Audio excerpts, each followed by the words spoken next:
Okay, we shall start. Good evening. Today's topic will be about CNS infections.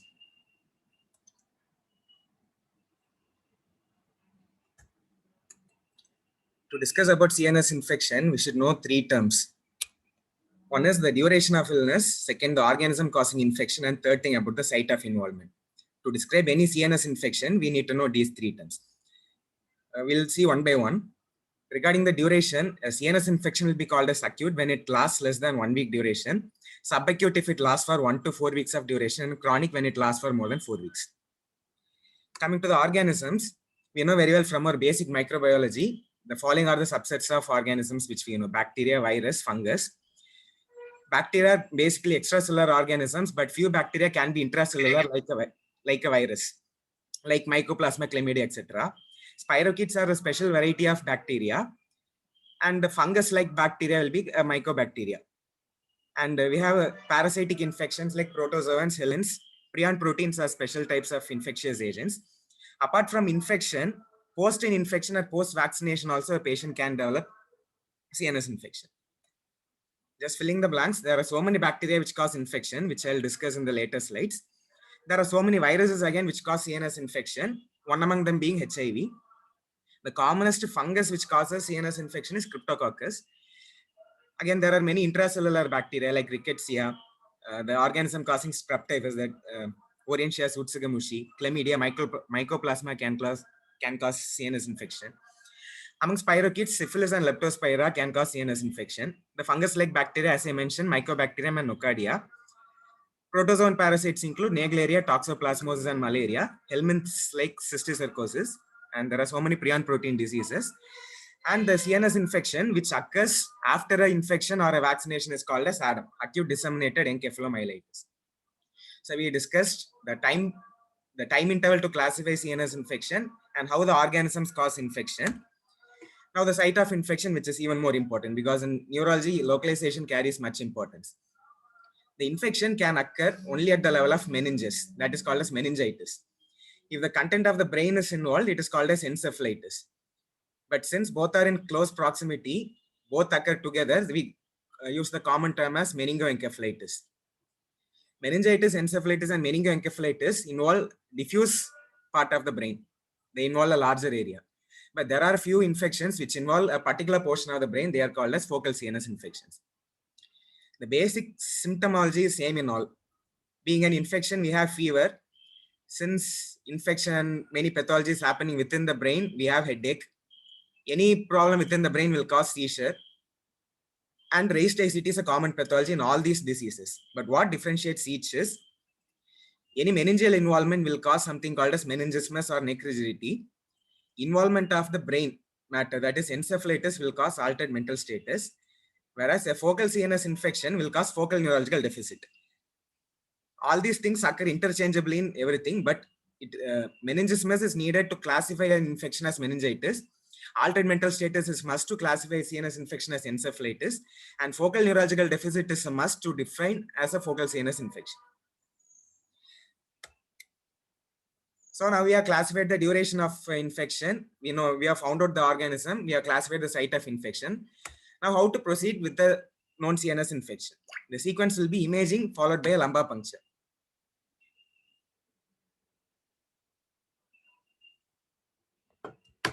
So why imaging is needed? CT or MRI is commonly done. The main reason being a lumbar puncture should not be done when there is cerebral edema. That's the main reason why imaging is done.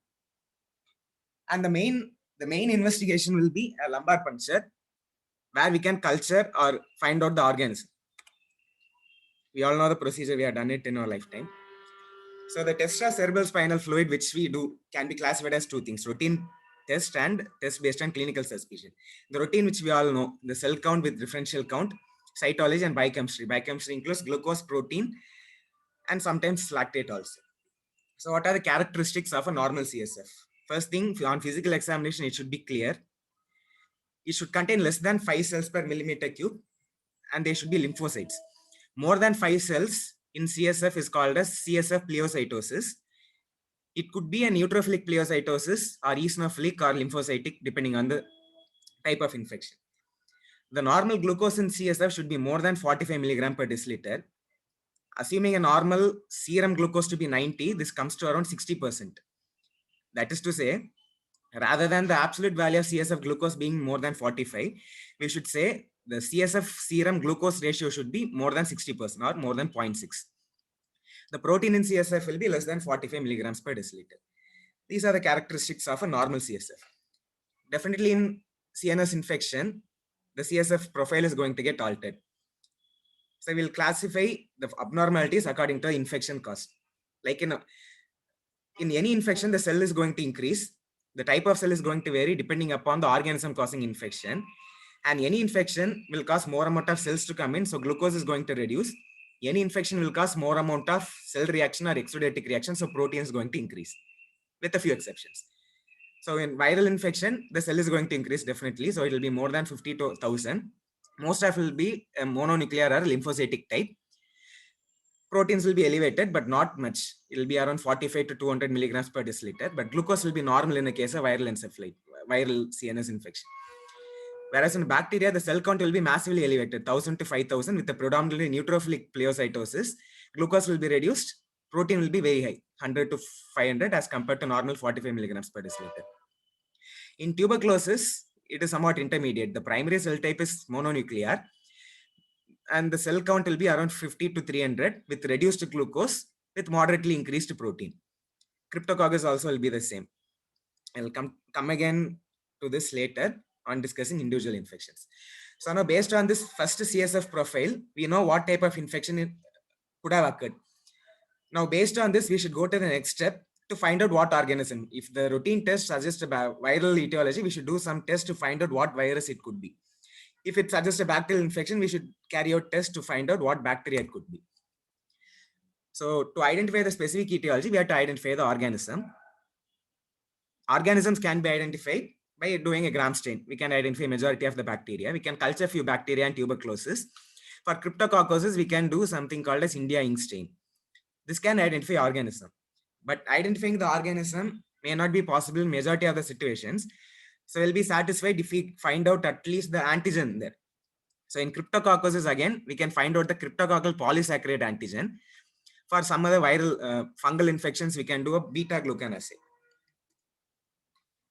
Suppose if antigen also could not be found out, we can find out antibodies either in the serum or in the CSF.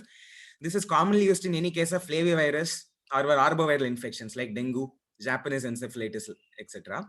Toxoplasma and syphilis also, we rely more on antibody identification. Another new test which we can do in CSF will be the nucleic acid amplification test, which you all know. In tuberculosis, the so-called gene expert or CBNAT, herpes simplex and CMV. So these are the places which we use. Either you can identify the organism, the antigen, the antibody, or the nucleic acid amplification.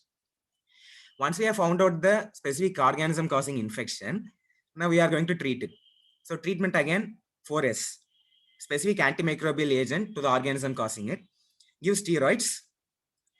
A surgery may be needed because there's increased intracranial pressure is one of the component of infection.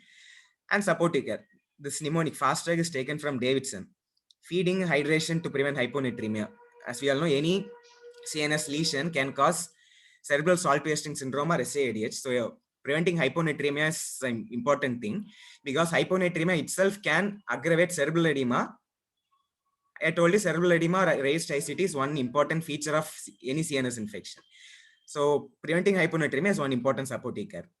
Analgesia and antipyretics. Patient will be having fever. High fever is again deleterious to the brain. Sedation again is important. Thromboprophylaxis may be needed. Head and elevation 30 degrees is one of the measures to reduce cerebral edema. U for ulcer prophylaxis, G for glycemic control, maintaining euglycemia. So as I mentioned, raised ICT is one important component of any CNS infection. So there are 8 steps according to Harrison to reduce intracranial pressure. One is head and elevation, 30-degree head and elevation. If a ventriculostomy in place, we can drain the CSF, and osmotherapy or mannitol, which we commonly use. Kindly note the dose here. What is available in our hospital is it comes as 350 ml bottles as 20% solution. That is 100 ml contains 20 gram. The total bottle itself contains 70 gram. The dose given in Harrison is 25 to 100 grams every 4th hour is needed, but we are using it in a significant underdosing. So mannitol or hypertonic saline can be used. Glucocorticoids, dexamethasone can reduce a type of cerebral edema called as vasogenic edema, which I'll elaborate again later. Sedation, hyperventilation. Intubation and hyperventilation is one important step, but it should be used as short term. We don't intubate routinely unless his CNS condition is very poor. Pressor therapy to maintain CNS perfusion, and decompressive craniectomy, barbiturate or hypothermia are the last steps. So what we practically follow is head and elevation, osmotherapy, glucocorticoids, sedation. In sick cases, hyperventilation. We can ask the neurosurgeon for a decompressive craniectomy if the patient is very sick. So we finished the general aspects. We saw what are the organisms, what are the duration of illness of CNS infection, how to proceed with a suspected infection, how to classify them, how to find out the organism, and what's the basic approach of treatment. Class starts right now. So coming to each category, acute bacterial meningitis, the name itself says the onset is less than 1 week duration, caused by bacteria. It involves the meninges. 5 plus 1 actually, 6 organisms commonly cause acute bacterial meningitis. In the order of frequency will be Streptococcus pneumoniae, most commonly causes bacterial meningitis, followed by Neisseria meningitidis, 25%. Group is Streptococcus or Streptococcus agalactiae. Not very much common in India, but given in standard textbooks. Listeria monocytogenes, common in elderly age group, more than 60. Haemophilus influenza.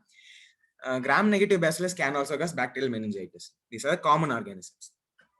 Just a few factors, a few points to remember about each thing. Streptococcus pneumoniae, we all know it causes pneumonia or any respiratory tract infection for that reason. Respiratory tract infection, the lymphatic drainage or the venous drainage is in close proximity to the central nervous system. So through that route, it can spread. So pneumonia, sinusitis, otitis media can be a risk factor. Alcoholism, diabetes, immunodeficiency, splenectomy, head injury are common predisposing factor. Complement deficiencies have been reported in Neisseria meningitidis. For gram-negative bacilli, cirrhosis, alcoholism, diabetes, and chronic UTI. UTI is the source of infection. It spreads hematogenously here. Haemophilus influenza, again, the same risk factors similar to Streptococcus pneumoniae because both are present in the same location, the respiratory tract. Listeria monocytogenes is important because it is an important cause of meningitis in adults more than 60 years of age, pregnancy, and immunocompromised. Remember this Listeria monocytogenes. 3 age groups are reported in 3 different textbooks. I'll elaborate it again later. Any neurosurgical procedure which causes meningitis commonly has Staphylococcus aureus or Coagulus negative staph was the organism because these are commonly present in the skin. So any skin trauma penetrating into the bone or CNS will cause this one. So 6 organisms with 6 predisposing factors. So the pathogenesis, just follow my cursor. Organism invading the subarachnoid space. Any organism, any abnormal organism will stimulate something called as inflammation. We all know inflammation consists of 2 components, the vascular component and the cellular component. By means of vascular component, all the vasculature gets increased. The blood-brain barrier becomes highly permeable. So we have more amount of exudation and vasogenic edema. This is one type of edema. Second, the cells start coming, the adherence of leukocytes to capillary endothelial cells. When cells start coming in, they go to the CSF, they degranulate, release toxic metabolites, increase, they cause some inflammatory reaction. Apart from that, the cells itself can block the pathway of CSF flow, thus causing obstructive or communicating hydrocephalus and interstitial edema. So 2 edema came. Dilatation of the vessels causes vasogenic edema. Obstruction of CSF flow pathway causes hydrocephalus, obstructive hydrocephalus. And all these things, this chronic infection and inflammation is going to affect the blood vessel, thus reducing the blood supply to the brain. The same mechanism as occurs in ischemia. So we have cytotoxic edema also in meningitis.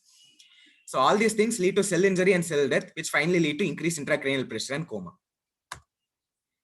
In short, the things to remember is there is increased inflammatory cytokine causing vasodilatation and vasogenic edema. This increases blood-brain barrier permeability.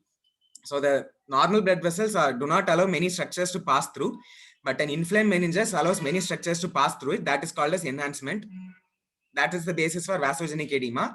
This phenomenon, we are going to use it in imaging. And decreased cerebral blood flow is going, and ischemia is going to cause cytotoxic edema. Obstruction of subarachnoid capillaries will cause interstitial edema and hydrocephalus. So all these three types of edema is going to occur in a meningitis. So raised intracranial pressure is one important component which we have to address. So coming to symptoms and signs, already which we have discussed. Acute meningitis or acute in onset. The triad of meningitis classically described as fever, headache, and neck rigidity. I told you without neck rigidity, we cannot label it as meningitis. Reduced sensorium can occur if the encephalitis is associated along with it. A raised ICT will cause nausea, vomiting, and photophobia. Seizures can occur in 20 to 40%. So what are the signs of meningitis? Three signs which you know: stiff neck or meningismus, Koenig sign, and Brudzinski sign. But one thing which you have to remember in a clinical aspect is a patient with meningitis can present without a stiff neck. Like in very early stages of infection, in very late stages of infection, very young people, elderly people, immunocompromised, and we cannot assess it reliably in patients with repressed mental status. False positive, that is the patient is not having meningitis, but the patient is having meningismus or the neck rigidity alone. This occurs in many conditions like cervical spondylosis. How to differentiate between meningitis and meningismus is a meningitis, the neck rigidity is associated with pain, and forward flexion causes more rigidity in meningitis, whereas in meningismus, forward flexion and sideways flexion both causes the same amount of stiffness, and pain is not associated. The other conditions causing meningismus include muscle rigidity, like in Parkinsonian, paratonic rigidity, etc. So we have false negative and we have false positive status. Remember, all positive cannot be positive. So any patient with fever, headache, even without neck rigidity, we can assume it to be a meningitis if all other things are fitting into the picture. And I told you raised ICP is an integral component of any CNS infection, mainly in bacterial meningitis. How to clinically suspect is a patient with worsening sensorium, papilledema, dilated fixed pupil, sixth nerve palsy, we know false localization saying decerebrate posture, and the classic Cushing's reflex, bradycardia, hypertension, and irregular respiration should lead us to suspect a raised ICT in a meningitis. So investigations, as we all know, imaging followed by lumbar puncture, but this may not be feasible in a busy setting where facilities are not that much available. So blood culture can be a good alternative, and this brings us to a term called as empirical therapy. Since it takes at least 48 hours for a lumbar puncture or blood culture to become positive, and since meningitis is a life-threatening condition, we cannot delay treatment just for the absence of a definitive report. So we can start empirical treatment in the patient. That's what we are going to discuss shortly. So the CSF findings, what we discussed already, since there's high amount of pressure, the opening pressure will be more than 180 millimeters of water. The normal pressure will be less than 150. White blood cells will be high, already discussed, with neutrophilic predominance.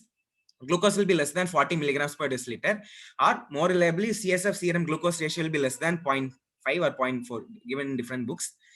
Protein will be more than 45 milligrams per deciliter. To be frank, it will be very high. And based on this suspicion, if we go to the next step of investigation, gram stain will be positive in more than 60, culture will be positive in more than 80%, PCR test can be done.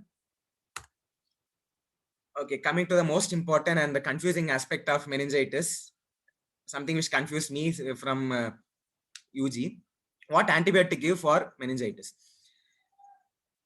Just remember, I told you 6 organisms which commonly cause meningitis. Neisseria meningitidis is one organism. Before reading the right side column, remember one basic thing.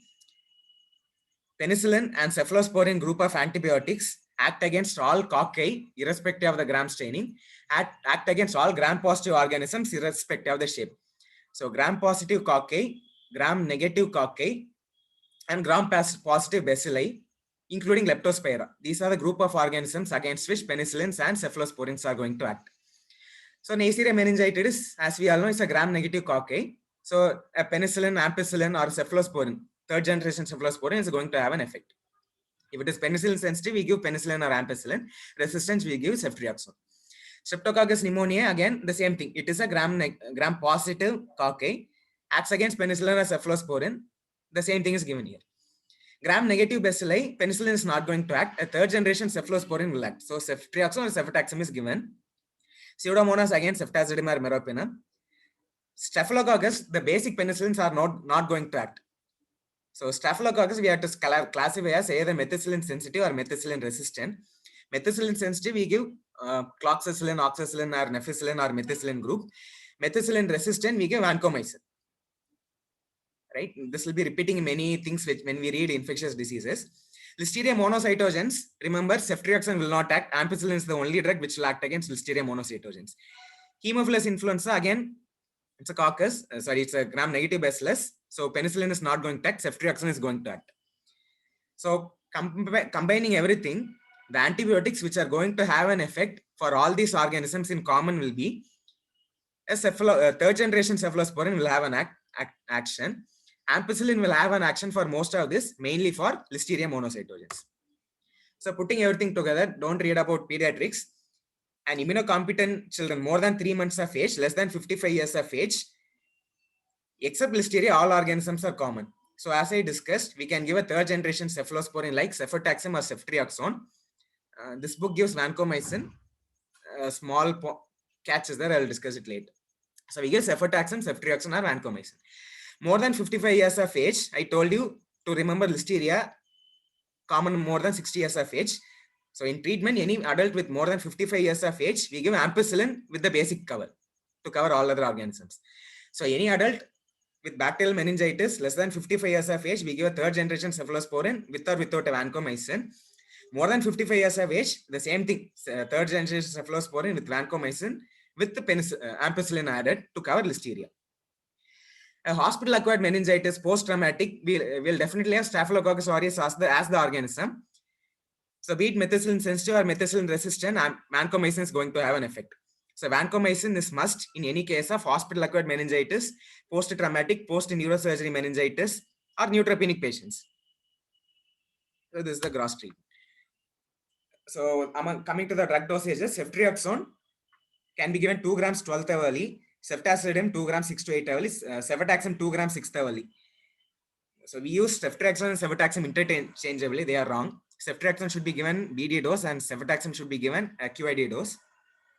Meropenem 2 grams 8th hourly. This is taken from Antimicrobial Stewardship Program 2019 guidelines, Indian guidelines. So the same thing, less than 1 month, you need not read it. The organism is different. 1 month to 50 years of age, Streptococcus pneumoniae, Haemophilus influenza, and meningococcus is common. We give ceftriaxone and vancomycin as the first choice. More than 50 years of age, this is what I told you about Listeria and the age group. Harrison describes Listeria is common beyond 60 years of age.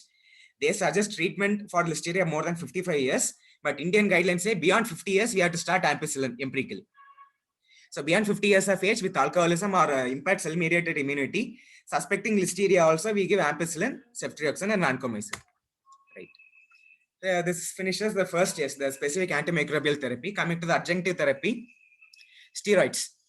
All studies conducted so far say that 10 milligram dexamethasone start 20 milligram prior to the first antibiotic dose, followed by 10 milligram every 6th hourly for the next 4 days, should be given in any bacterial meningitis. It does not have any action if it is not a bacterial meningitis. So it is contraindicated if gram strain is negative or culture is negative. But Harrison mentions in developing countries like India, where the presentation is usually late, patient come with advanced cases, the efficacy of dexamethasone is questionable, but we use it. So at least the one carry-home message is dexamethasone should be given before starting the antibiotic and should be continued for 4 days. The dose mentioned is 10 milligram every 6th hour. So what are the prognostic markers? Prognostic markers for any meningitis. Any patient coming sick to the OP, any patient who is admitted in a sick state is a poor candidate. Like reduced sensorium or admission, seizure and presentation are within 24 hours. In infancy and more than 50 years of age, signs of increased ICP, comorbids, need of invasive ventilation, delayed treatment. So all these indicate poor prognosis. So we have finished the first category, which is acute bacterial meningitis. Now coming to subacute and chronic meningitis.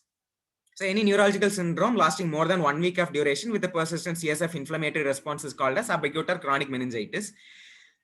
Again, when something goes subacute, we should have some differential diagnosis apart from infections.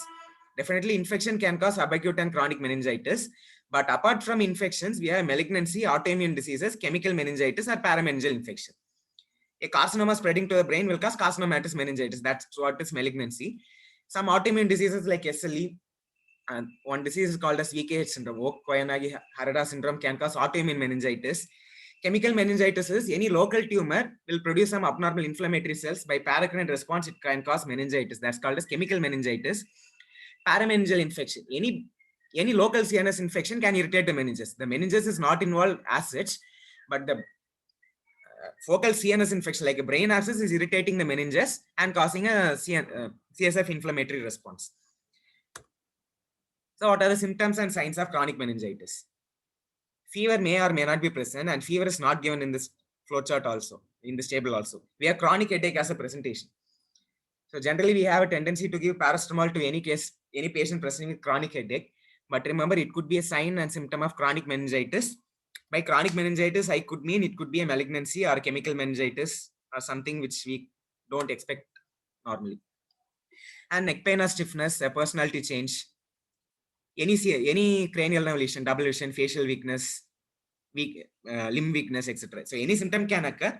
The first and most common symptom being a chronic headache with papilledema. That means fundus examination is very important for any case of chronic headache.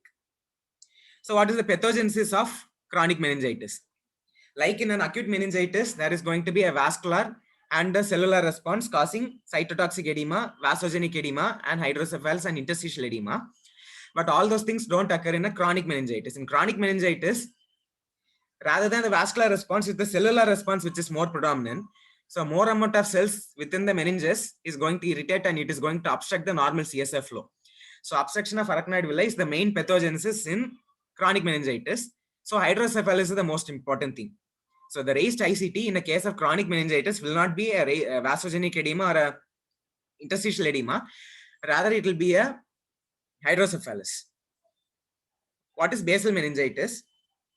Remember, we have two types of circulation in the CNS, anterior circulation and posterior circulation. Anterior circulation will be a faster circulation compared to the posterior circulation, which will be sluggish. Second, posterior circulation is somewhat gravity dependent because it is in the base of the brain. So any higher amount of cells coming will make the flow sluggish and will be gravity dependent. Hence, all the inflammatory cells have a tendency to deposit in the base of the brain where midbrain pons and medulla is present. We know very well all the cranial nerve, most of the cranial nerve begins from the brainstem structures. So inflammatory exudates deposit in the base of the deposit around the brainstem. That is called as basal meningitis. Since the cranial nerve exits from the base of the brain, they cause cranial neuropathy. So any patient presenting with clinically with headache, hydrocephalus, cranial neuropathy clinically, and having basal meningitis on imaging, we should suspect to a chronic meningitis. Right, so what I mentioned, headache, vomiting, and drowsiness means raised ICT, gait instability, papilledema. Upgaze palsy, I remember I told in one of my classes, any dilatation of the ventricular system will compress upon the dorsal midbrain structures. Dorsal midbrain structure is needed for upgaze. So we get upgaze palsy in hydrocephalus. Sixth nerve palsy is a false localizing sign and visual loss. So in short, hydrocephalus, basal meningitis, cranial neuropathy, suspect chronic meningitis. Just a theoretical concern. Chronic meningitis can present like a chronic persistent meningitis, or it could be a recurrent meningitis. Chronic persistent meningitis mostly points towards an infection. The infections common are tuberculosis, syphilis, cryptococcosis, which is a fungus, toxoplasmosis, which is a parasite, cysticercosis, which is again a parasite, Taenius oleum. And among these, most can present like a brain abscess. So remember, organisms causing chronic meningitis, at least TB, syphilis, and cryptococcosis. Toxo and cysticercosis also can cause chronic meningitis. Recurrent meningitis, we have HSV2 meningitis called as Mollaret's meningitis, chemical meningitis, which we discussed previously. The non-infectious causes of chronic meningitis will be presenting as recurrent meningitis, autoimmunity, chemical, parameningel, etc. So the same thing which I summarized, TB, other mycobacterial, HSV2, syphilis, cryptococcus, etc. are the infectious causes of chronic progressive or recurrent meningitis. Apart from that, we have neoplasm, vasculitis, allergic, chemical, or idiopathic will be VKH syndrome. Okay, coming to the same approach, we identified the organisms now. What to do? The same thing, lumbar puncture, following an imaging. Here, since we are suspecting a tuberculosis or a cryptococcosis or a syphilis, go specifically for that. Do a gram staining to identify gram staining and an AFB to identify mycobacteria. Do a VDRL to identify syphilis, India ink preparation, or a beta glucan assay, or a CSF polysaccharide assay to identify cryptococcosis. Of course, to identify non-infectious cause of chronic meningitis, we can do a cytology or oligoclonal bands. So whenever patient presents with chronic headache and you suspect it to be a chronic meningitis, always do a cytology preferably. The caveat is, remember, any chronic infection we know from pathology will cause lymphocytosis. But a chronic meningitis picture clinically with a neutrophilic predominance comes around, it can point to nocardia, brucella, fungus, or non-infectious meningitis. Eosinophilic predominance occurs in cysticercosis because of parasite, just theoretical concern. Okay, coming to the most important forms, infectious forms of chronic meningitis, TB meningitis. Remember, it does not have an acute presentation. I told you we are discussing subacute or chronic meningitis. So the symptoms will be headache. Fever is not the first presentation here. Headache, stiffness, fever, night sweats with a lymphocytic pleocytosis with a low glucose. We should suspect it to be TB meningitis. Remember, I didn't mention anywhere here about AFB positivity. So just the presence of a chronic fever with a headache with a lymphocytic pleocytosis, it should be considered to be TB and should be treated like TB because this is a high index of suspicion. Why? Because positive smears are reported in only about 10 to 40% of the samples. So even though smear AFB is negative, if clinically we are suspecting, we can empirically start TB meningitis treatment as TB meningitis. And no standard textbook, be it Adam, be it Harrison, or be it Mandel's infectious diseases, no textbook refers CSF AD as one of the diagnostic modality in TB. They have mentioned culture, they have mentioned AFB. And all these things are not needed to start treatment as TB meningitis. Any clinical suspicion, we start TB. So that's one MRC grading of TB meningitis. Mild means no altered sensorium or focal signs. Moderate, altered sensorium with moderate neurological signs. Patient in coma is called as severe TB meningitis. So treatment, as you all know, we are going to give ATT. This is somewhat a controversial one, but most textbooks mentions HRSAT for 2 months, followed by HRE regimen or HR regimen for 7 to 10 months. So the total treatment comes to around 1 year. With the dexamethasone 16 milligram per day for first 3 weeks, Indian guidelines mentions as 4 weeks, followed by tapering over the next 3 weeks, provided HIV status is negative. So this finishes one type of chronic meningitis, which is TB meningitis. Cryptococcosis is a fungal meningitis, which you all know. It's the most common fungal meningitis, occurs secondary to a pulmonary cryptococcal infection. Treatment being amphotericin B 0.7 milligram per kg per day with flucytosine 100 milligram per kg per day followed for 6 weeks. Followed by this, for 10 weeks, you have to give fluconazole 400 to 800 milligram per day.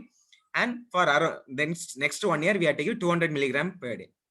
So AMB plus flucytosine for 6 weeks, fluconazole high dose for 10 weeks, and 200 milligram fluconazole for 1 year. Provided the patient is HIV positive, we have to give lifelong fluconazole. Another important point to remember is any patient with chronic meningitis as presentation, please rule out immunosuppression. Because in TB, first thing, HIV itself can cause chronic meningitis. Second, HIV infection will lead to cryptococcosis and tuberculosis, which can be present as co-infections. So any chronic meningitis, rule out immunosuppression. So other differential diagnosis of chronic meningitis, which I already mentioned, I'm skipping this. So this is how image looks. Follow my cursor. You can see this MRI brain, T2-weighted image showing white color thing surrounding the cerebellum. So T2 hyperintensity of this image. Any whiteness in MRI suggests infection in this regard. So T2 hyperintensity is present, suggesting meningeal enhancement. Also, we have a meningeal enhancement in the spinal cord here. So I told you, any chronic meningitis, look for HIV. HIV itself can cause chronic meningitis. Patient started on ART will have immune reconstitution inflammatory syndrome. So CD8 positive lymphocytes will enter the brain and will cause CD8 encephalitis. JC virus co-infection in HIV will cause progressive multifocal leukoencephalopathy, PML, which has no treatment as such. Toxoplasmosis and cryptococcosis, we know it can present as chronic meningitis. Toxoplasmosis, of course, has some other presentation also, I will mention it. Candida, nocardia, some viral or fungus-like infections, fungal infections. And CNS lymphoma can also be a cause of chronic meningitis in HIV. Okay, so till now, summarizing, we have discussed we have finished all the bacteria which cause CNS infection. We have discussed TB, we have discussed fungus. And we have finished HIV part of virus. Again, continuing, there's something called as aseptic meningitis. Meningitis without any bacteria detected is called as aseptic meningitis, because the organism here will be intracellular, so you cannot detect extracellular bacteria. That's what I mentioned in the first slide. So a viral infection or a virus like bacteria like mycoplasma, chlamydia, rickettsia, a scrub, etc., a chemical meningitis, leptospira being a large organism, we cannot detect the organism. All this causes aseptic meningitis. So patient clinically will present with meningitis with fever, headache, neck rigidity, etc. But on doing a lumbar puncture, cells may be elevated, but organism not detected. It is meningitis, of course. The thing is, it is aseptic meningitis. So a serological test will be needed to prove the diagnosis and treat it accordingly. So we have finished 1 and 80. We have finished acute, subacute, and chronic meningitis. Now coming to encephalitis. Like meningitis is commonly caused by bacteria, similarly encephalitis is commonly caused by virus. That's all the difference. So acute encephalitis is nothing but the inflammation of the structure of the brain, content of the brain, caused by virus or autoimmune diseases. So symptoms and signs, since the brain content is involved, here patient will have higher function change, a psychosis or a behavioral change, altered sensorium. Patient may have focal signs and seizure. One criteria is given in Mandel's infectious diseases. The major criteria is the patient should have altered mental status lasting more than 24 hours without any alternate diagnosis. Read in between lines. The thing is, fever is not a major criteria. So any altered mental status in a previously normal patient more than 24 hours duration without any alternate diagnosis, it is considered to be an encephalitis unless otherwise proved. The fever comes under a minor criteria. The fever can occur 72 hours before or 72 hours after the presentation of altered mental status. Last year, we too had a patient like this. He came with altered mental status without fever. It eventually turned out to be a herpes simplex encephalitis. So that another take-home message here is, any patient with altered mental status, don't label him as psychosis, don't send him to IMH. Please consider it could be an encephalitis also. And patient may develop fever in the next 72 hours. The other minor criteria are seizures, focal neurological findings, CSF pleocytosis, imaging abnormalities, EEG abnormalities. It's clear, probably it's clear. The etiology I told you, viruses commonly cause encephalitis. Like the 6 bacteria which you remembered causing meningitis, remember 7 viruses which cause encephalitis. Herpes simplex 1, 2 came. Varicella zoster virus, Epstein-Barr virus, cytomegalovirus. The arboviruses are many in number. The common in our setting will be Japanese encephalitis, dengue and chikungunya. Ecoviruses, paracoviruses are there. Apart from this, we have Zika virus, Nipah virus, which caused an outbreak last year in Kerala. And SARS-CoV-2 even can cause an encephalitis, necrotizing encephalitis. So if you remember your basic microbiology, HSV1, 2, varicella zoster virus, EBV, CMV, all these are human herpes viruses. So they have a common behavior, they have a common treatment. Arbovirus has no treatment. So this one slide will be informative. So we know the presentation, this presents as acute encephalitis and acute behavior change with or without fever. Suspect viral encephalitis. Suspect these organisms. Do a lumbar puncture after an imaging.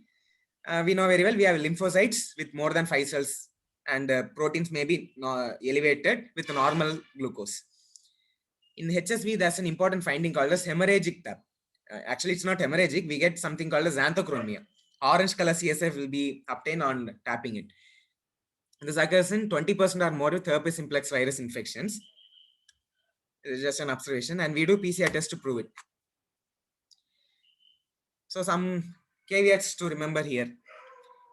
Human herpes simplex virus is the most common cause of viral encephalitis. the diagnostic test here will be a PCR. So HSV PCR has 96% sensitivity and 99% specificity. It has low sensitivity. That is to say, in the first few days, it may be negative. So HSV PCR test may be negative in the early samples when taken less than 3 days, and may be negative in late samples when taken more than 14 days, and it may be negative post an antiviral therapy. So a negative HSV PCR does not exclude herpes simplex encephalitis.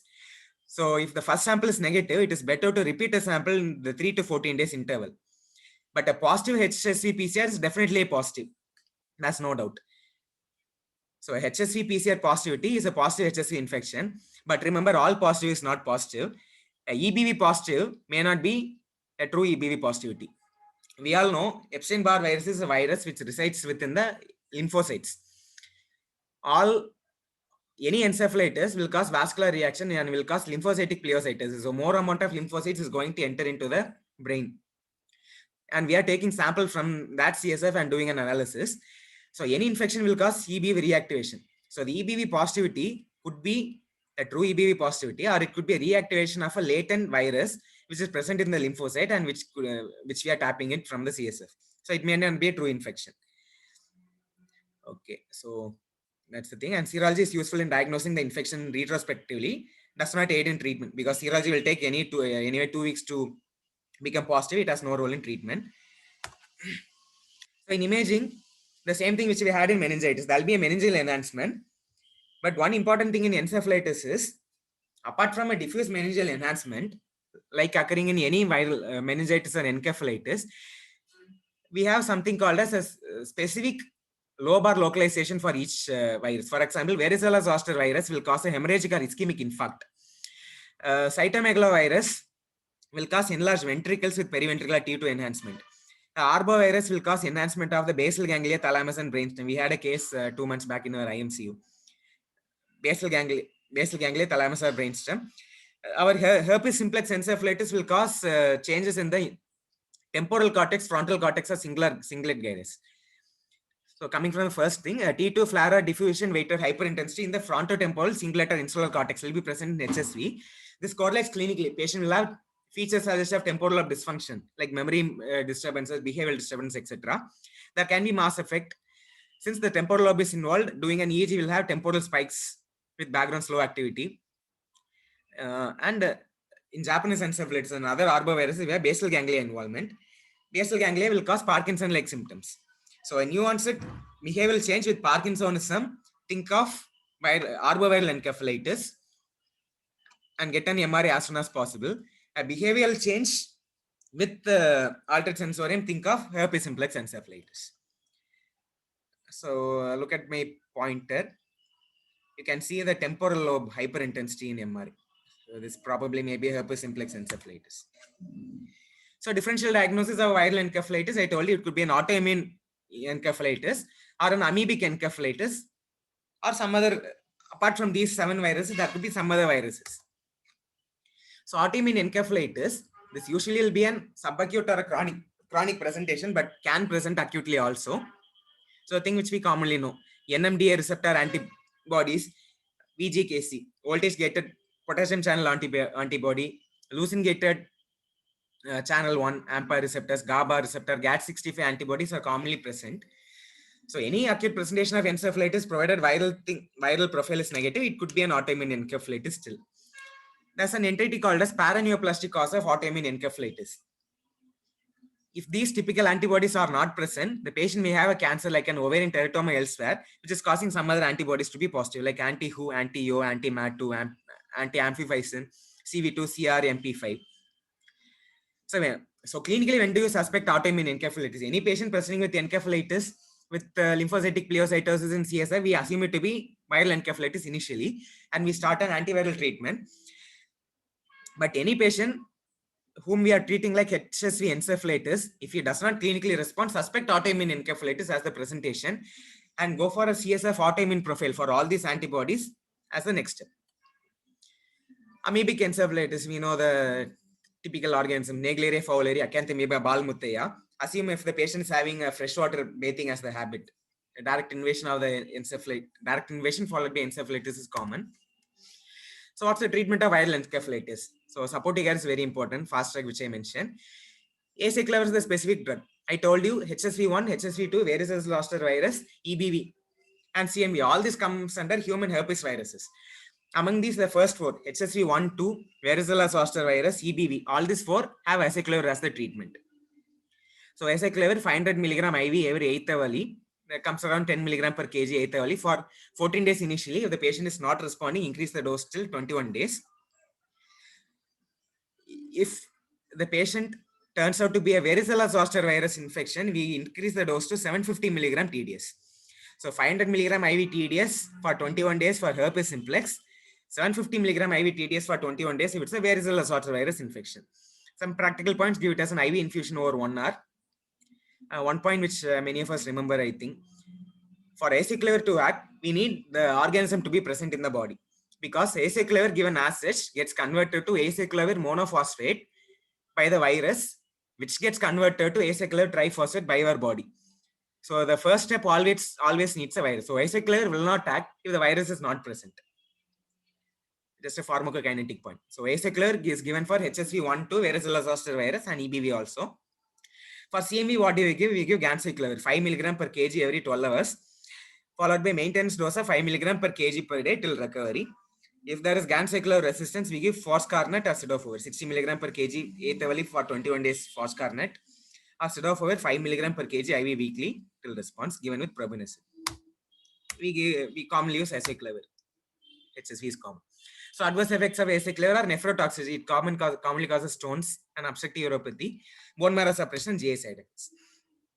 So what's the prognosis of a viral encephalitis? Similar to a bacterial meningitis, any patient presenting in a sick state is at high risk group. One study was there, the collaborative antiviral study group data. The same thing which I mentioned. Any patient presenting with seizure, any patient needing intubation, any patient coming late to the hospital, they are at high risk. Okay, so till now we have discussed all the bacteria, we have discussed TB, we have discussed the fungi, we have discussed the viruses, we have discussed HIV. Coming to the other organisms, cerebral malaria. Cerebral malaria is a disease which affects, actually falciparum malaria is a disease which affects RBCs, causing it to form clumps within most of the vessels. So there is sequestration of infected erythrocytes in the cerebral microvasculature, causing cerebral ischemia. So rather than a direct infection, it is called as an acute encephalopathy. It is not an encephalitis, it is an encephalopathy as such. But I told along with encephalitis because it infects the brain matter. So in cerebral malaria, again, the patient presents with altered sensorium like a coma, reduced sensorium, psychosis, etc. So any acute presentation of coma not fitting into the viral profile, think of a cerebral malaria again. Here the patient will not have a neck rigidity because it is not a meningitis. The patient may not have a fever typically, may have a fever, may not have a fever. A few other points pointing towards cerebral malaria are metabolic acidosis. We have lactic acidosis common here. Hyperglycemia is common in cerebral malaria. Thrombocytopenia is common, hemolysis is common, and patient can present with non-convulsive status epilepticus. Treatment being artesunate. I mentioned the dose in one of the previous things, 120 milligram stat every 12th hourly, followed by 60 milligram the next 3 days.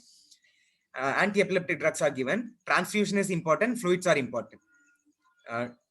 Be it Harrison, be it Mandel's textbook, they give more importance to transfusion and fluids, and artesunate should be started as soon as possible when we are suspecting cerebral malaria, because the patient can worsen rapidly in the next 48 hours. So this is the pathology of cerebral malaria. It's not a pure infection of the brain as such. Infection of the RBCs causes rosetting of the RBCs, which cause microvascular obstruction, causes metabolic acidosis, it causes hemolysis. So this vaso-occlusion and anemia and hemolysis and acidosis, everything causes cerebral malaria. Patient worsens rapidly, so we need to treat as soon as possible. Okay, and so other causes of encephalitis, rabies encephalitis, we see it occasionally. We have two types of rabies, encephalitic rabies and paralytic rabies. Encephalitis, the typical presentation of hydrophobia, aerophobia, autonomic hyperactivity with fluctuating consciousness. We had a patient 2 weeks back. Paralytic rabies without these features. This involves the brainstem, hypothalamus, and hippocampus. I think so only 2 or 3 cases of rabies are surveyed so far. So nearly 100% mortality. There's no specific therapy. So we finished the viruses and cerebral edema. So I mentioned in the first slide, all the infectious organisms cause infection, but post an infection can also the patient can develop an CNS infection. That is called as acute disseminated encephalomyelitis. So it could be post infection or a post vaccination. So HIV, post HIV, post Zika, measles, mumps, rubella, varicella, EBV, or human herpes virus 6. Post these infections, patient can have ADEM. Post vaccination with the same vaccines, MMR, varicella zoster vaccine, Japanese encephalitis vaccine, patient can have ADEM. So the pathogenesis here is the virus infection is causing an autoimmunity, autoantibodies to myelin basic protein causing demyelination. If you remember, the same myelin basic protein is one of the proteins which is involved in multiple sclerosis and neuromyelitis optica. So ADEM is basically a demyelinating disease which is triggered by an infection. So clinically, when do you suspect ADEM? A patient had a viral infection recently, he has become sick again. So a fever, headache, and meningismus with altered sensorium and coma during the recovery phase of a viral illness. So a patient would have had a viral illness. During the recovery phase, he'll develop meningitis. This will be the classical presentation. Being a demyelination, patient can have any signs. Variable human signs are present. Varicella ADEM will typically involve with cerebellar signs. So being a demyelination, we have elevated CSF protein and lymphocytic involvement. T2 flare and gadolinium T1 enhancement. The same thing, the same finding are present in any CNS infection. T2 hyperintensities and T1 are a contrast enhancement. And in imaging, we have disseminated symmetric extensive involvement. Now the question comes, neuromyelitis optica, multiple sclerosis, ADEM. All these three are CNS demyelinating diseases. How to differentiate each clinically? Multiple sclerosis has a remitting relapsing course. So the patient with these features would have had a past history of the same thing, comes under multiple sclerosis. A patient with a progressing course will be a multiple sclerosis. A patient with recurrent course without a progression will be a neuromyelitis optica. Whereas ADEM, the patient will have only a single presentation in lifetime because it's a post-infectious involvement. So any patient following a viral infection, if he presents with the demyelination, we cannot reliably differentiate clinically between the first episode of multiple sclerosis, the first episode of neuromyelitis optica, or an ADEM. If the patient did not have any previous history of multiple sclerosis, it mostly fits towards ADEM. And similarly, some other investigations are there. We know the oligoclonal bands are present in multiple sclerosis. They may or may not be present in ADEM. So ADEM.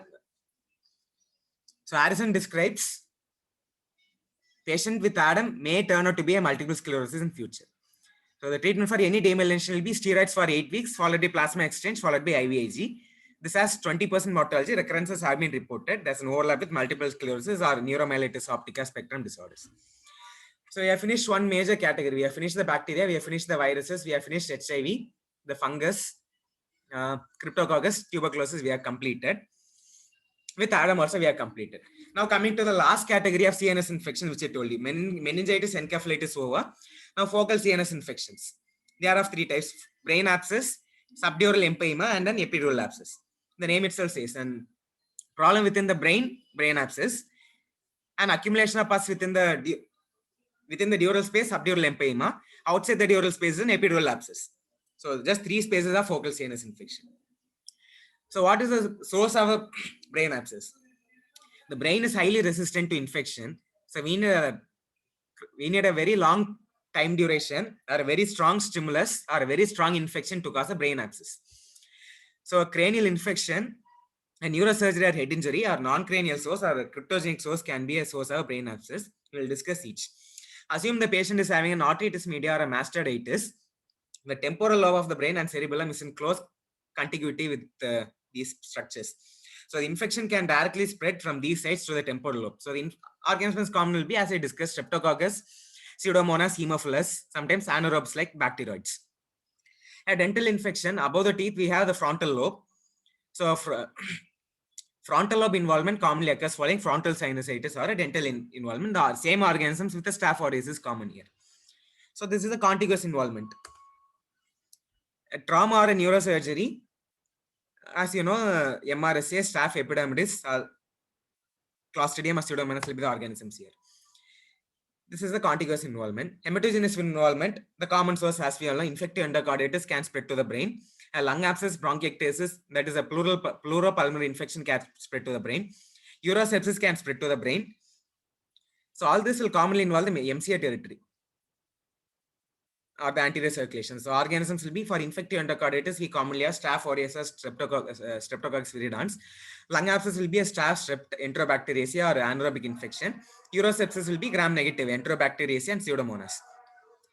A specific mention about TOF or any cyanotic congenital heart disease or a non-cyanotic congenital heart disease with reversal of shunt.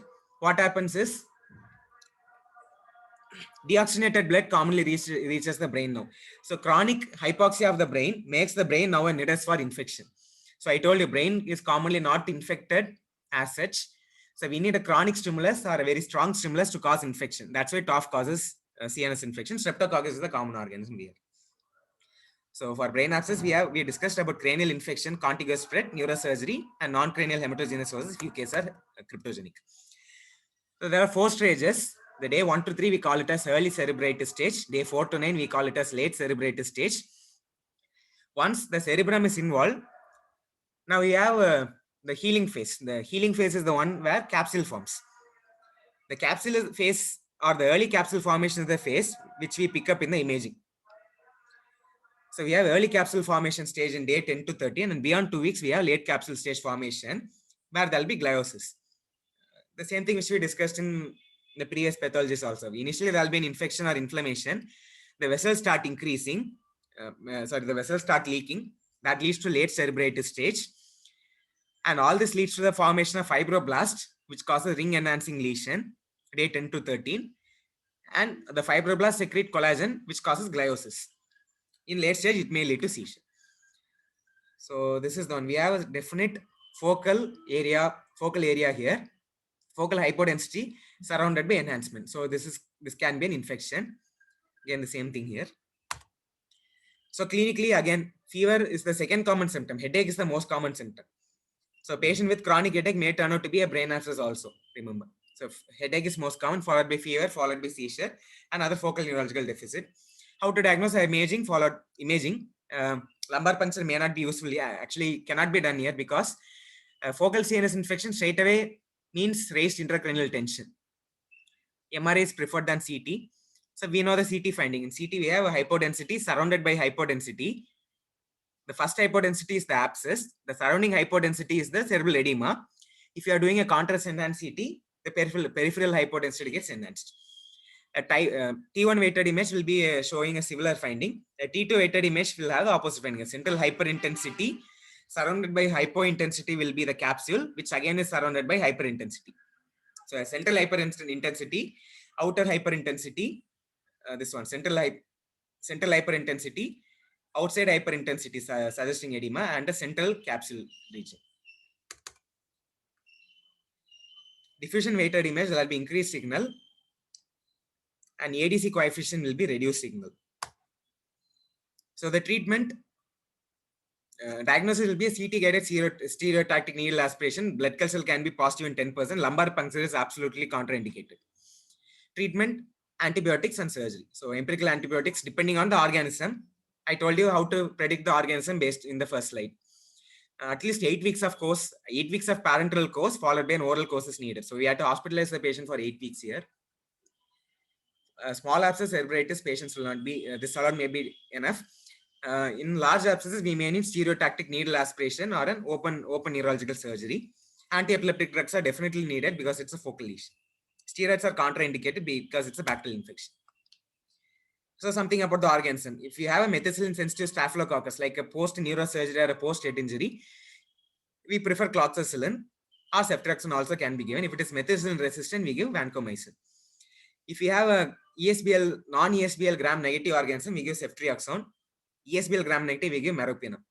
If meropenem resistance, we give colistin or polymyxin B. Okay, so brain abscess we have finished. The other focal CNS infections, any focal CNS infection, we always think of two things: neurocystic cirrhosis or toxoplasmosis. So neurocysticercosis is the most common parasitic infection of the CNS. It has 4 stages as such. The active stage where there is a vesicle, that's called vesicular stage, where the patient initially has seizures.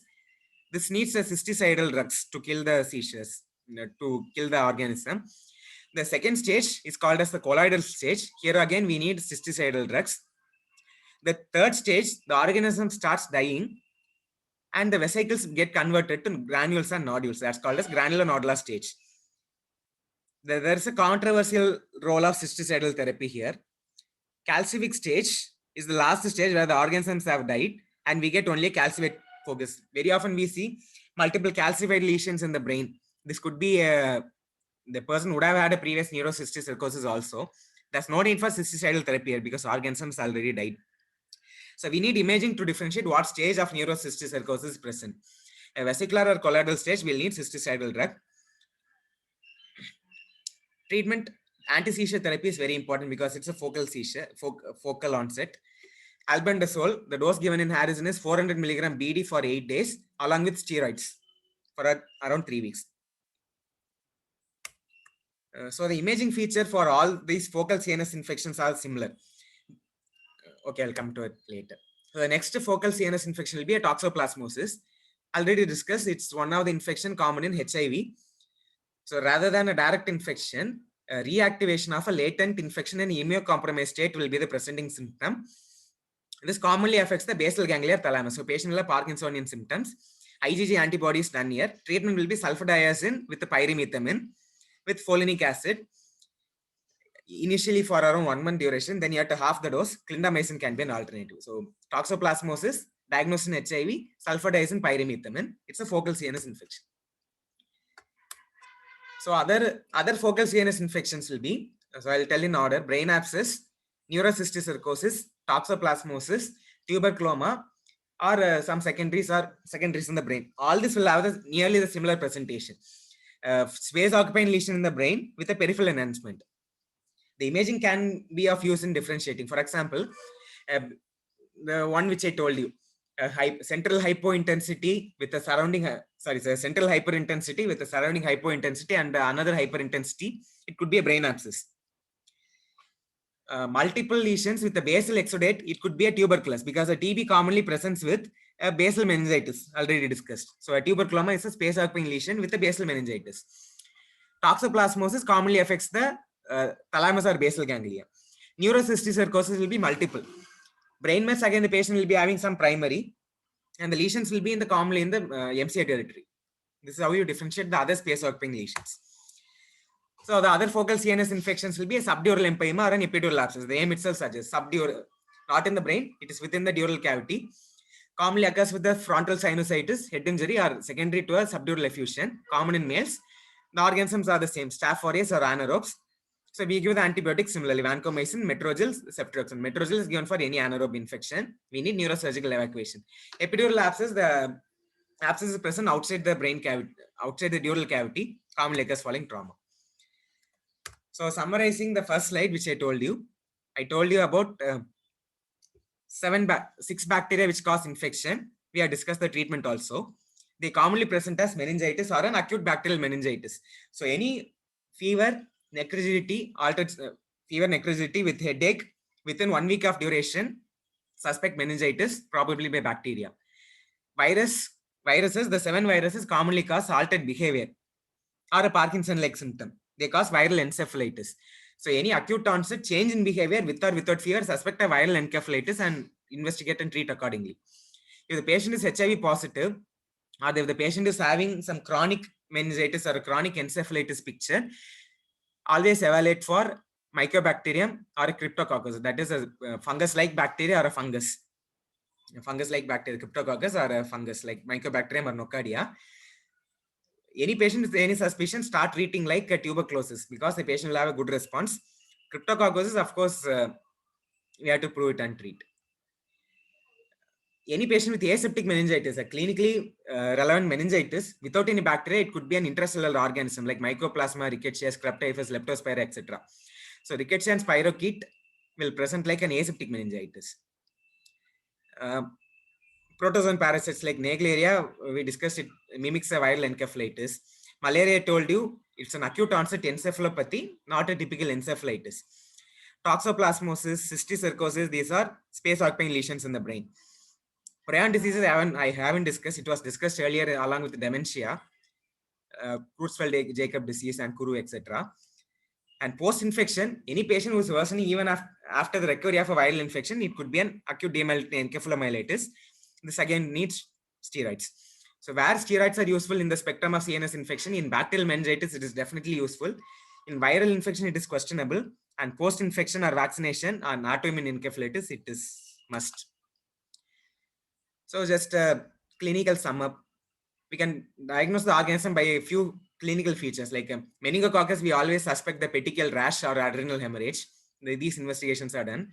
Herpes simplex, a few specific EEG features or MRI. Varicella zoster virus, patient will have an antecedent rash or history of chickenpox. Japanese encephalitis, patient presents with extrapyramidal movement. I told you previously. Even dengue can present with extrapyramidal movements. Patient will have thrombocytopenia, etc. Chikungunya, the outbreak will be there. Rabies, history of animal bite will be there. Nipah virus, basic epidemiology, contact with fruit bats. Mycoplasma, there will be an antecedent respiratory illness. Leptospirosis, the icterohemorrhagic fever which we have, renal failure, myalgia with icterus. Cerebral malaria, presence of pallor, hemolytic picture, elevated LDH, splenomegaly. In that case, you have to do rapid antigen test or smear for malaria. That's one entity called as sepsis-associated encephalopathy, where the patient is not having a CNS infection as such, but infection elsewhere is causing meningismus. That's called a sepsis-associated encephalopathy. It is not infection of brain as such, but it is infection elsewhere which is causing an encephalopathy.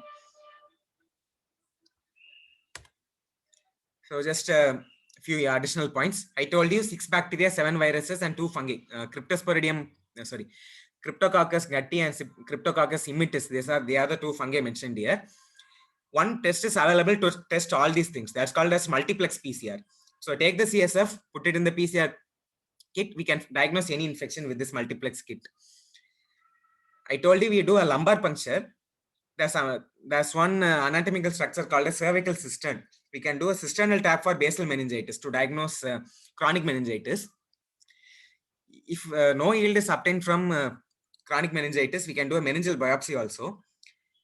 One entity which I didn't mention is shunt infection. A patient with the old history of hydrocephalus with ventricular drain, that can be infected. That's called shunt infection. And we discussed about chronic meningitis, but I didn't mention about chronic encephalitis. There are two common entities of chronic encephalitis.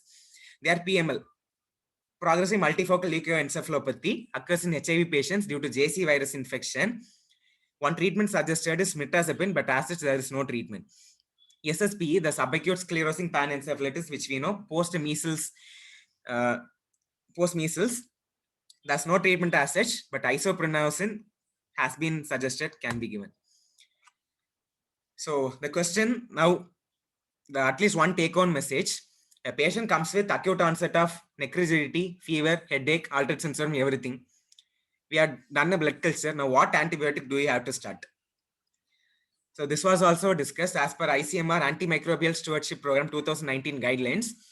A patient with acute meningitis or an acute encephalitis syndrome, it could be an acute bacterial meningitis, it could be an acute encephalitis, or it could be a cerebral malaria, or it could be some atypical organism. I told you, less than 50 years of age, Streptococcus pneumonia, Haemophilus influenzae are the common organisms. So ceftriaxone will cover all those things. Beyond 50 years, we give ampicillin. And viral encephalitis, herpes simplex is the common. So we give acyclovir in all suspected sporadic viral encephalitis. Artesunate can be started if you're having a strong clinical suspicion like hypoglycemia, hemolysis, elevated LDH, etc. And artesunate should be stopped if peripheral smear and rapid diagnostic tests are negative, and along with doxycycline should be given. So this is the empirical therapy. So ceftriaxone 2 grams IV MIDI, acyclovir 500 milligram IV TDS for 14 days, artesunate 120 milligram first dose, 12th hourly for the next 2 days, followed by 60 milligram next 3 days, and doxycycline 100 milligram BD. There should be our initiating empirical treatment. So summarizing everything, acute meningoencephalitis syndrome consists of either a bacterial or a viral infection which needs a specific therapy. A chronic or subacute meningitis always ruled out on immunosuppression. It could be a TB or cryptococcosis. But any chronic or subacute meningitis, even without proving TB, we can start the treatment as a TB meningitis because patient can worsen. Like patient can worsen. A focal CNS lesion needs a surgical management apart from antibiotics. One thing if you have observed here is fever may not be present in few things. Chronic meningitis may not have fever as the presenting symptom, but headache will be the presenting symptom. So any patient who is coming to you with headache, paracetamol may not be the treatment. Try to evaluate him. He may have something within him. So these are my references. With this, I rest my case. Thank you.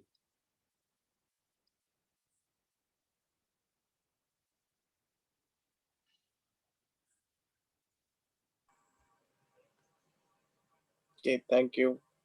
Thank you.